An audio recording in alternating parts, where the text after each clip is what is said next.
tell us, you also worked on Zeke and Luther and White Collar. How did you like working on those shows?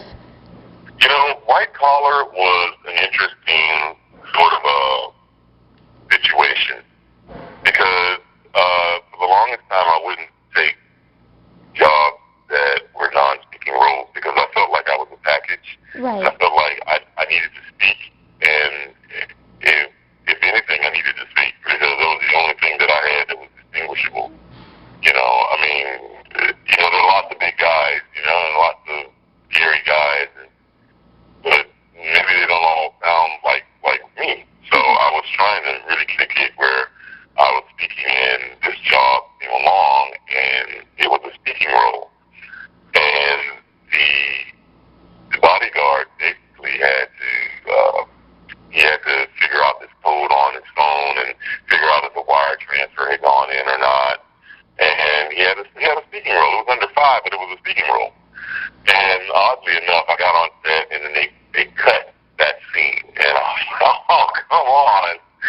So it was interesting. I had a lot of fun, though, because I was working with one of the lead actors there and one of the supporting actors there who was really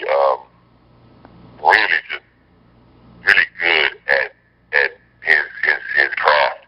And he wanted to be with me all the time off set. You know, when we were off camera, he came and asked me, he said, listen, man, I sit by you, and basically when you go to the, you know, craft, can I go with you? I'm just going to be around you the whole time because I need to know how you move. You're going to be bodyguarding me, and I want to like get into that feel of it. And I'm like, wow, it's like he's really taking it to that level, you know. And so I really got an appreciation for really getting into character, getting into the role that I'm going to be playing. So when I was Stan on Zeke and Luther, I took that up and really tried to really stand around while I was off camera and really just get into the role of being a security guy and just I'm watching people and watching them. I'm really sort of losing myself in the idea of being this guy Stan who's looking at everybody, who's suspecting everybody, and who's cutting his eyes at everybody, making sure this guy's going where he's supposed to be going, and you know, and it gave me a really good sense of who Stan was or who Stan should be, and I felt like it worked pretty well for me. Oh yeah, absolutely. So you wouldn't mind doing another role like that again in the future? Oh goodness, yes. I would love to do a Stan to reoccur, but I mean, I don't think they're doing Zeke and Luther anymore, but that's okay. Maybe a Stan in another show. Maybe a Stan or security guard at Ant Farm at the school. Maybe anything like that. I would jump at any opportunity to create a role. I enjoy this work. You know, it's a hobby that, you know, I never get tired of doing. Yeah, where would you like to see yourself act? Like, what would be a dream role of yours? Oh my goodness, the dream role of mine would be a silver screen, huge budget production of the Johnny Hartman story. And if I can buy the rights to the Johnny Hartman story, then that's what I will do. It's a really good story. And Johnny Hartman did a song. He's a jazz singer, and he was a bass baritone jazz singer. And I love his music. And one of his most famous pieces was a song called "Lush Life." And if you know jazz music, you know that John Coltrane played the saxophone on that single, and it's a timeless piece about basically about the life of a person who has basically wasted his life away, and his life is near the end, and he's wasted his life on love, he's wasted his life on foolish ambition, and it's a really good piece, and the dynamic between John Coltrane voicing on the saxophone and this beautiful bass melodic voice of Johnny Hartman is, I don't think that sound has been duplicated since. So yeah, that would be my dream role, play the role of Johnny Hartman, and maybe I'll have to get the rights and produce it myself. Oh, that would be nice. Yeah, that's my dream role. But until then, I would love That would be nice. I just want, I was in the Lion King for so long, and it was really my start in this business.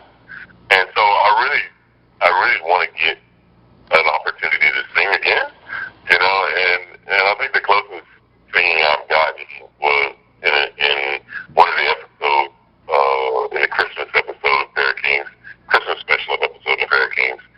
I got a chance to sing a little bit of "Oh Christmas Tree."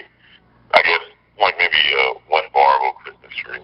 Definitely, I was going to say they need to incorporate your singing into one of the shows for sure. Yeah, I got a little bit, just a little, like maybe one bar.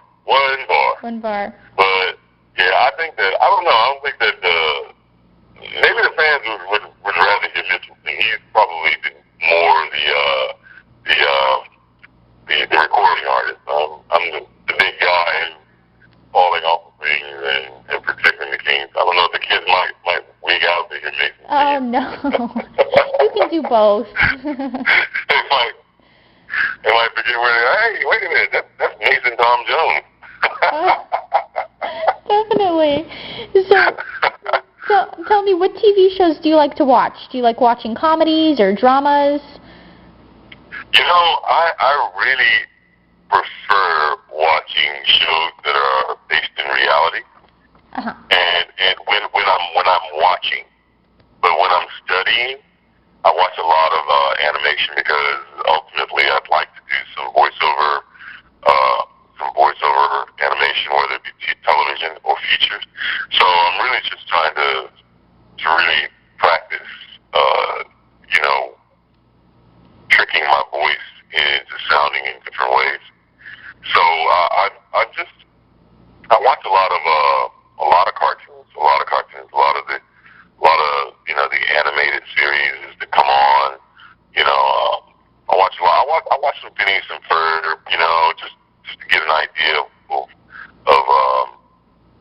how these guys are really going forward in these characters, and really how they're pitching themselves, because I know a couple of them, and I know Mitchell was on that show, and it doesn't even sound like Mitchell, so I'm like, it's pretty good. Right. I need to be able to do that so that I don't sound like myself.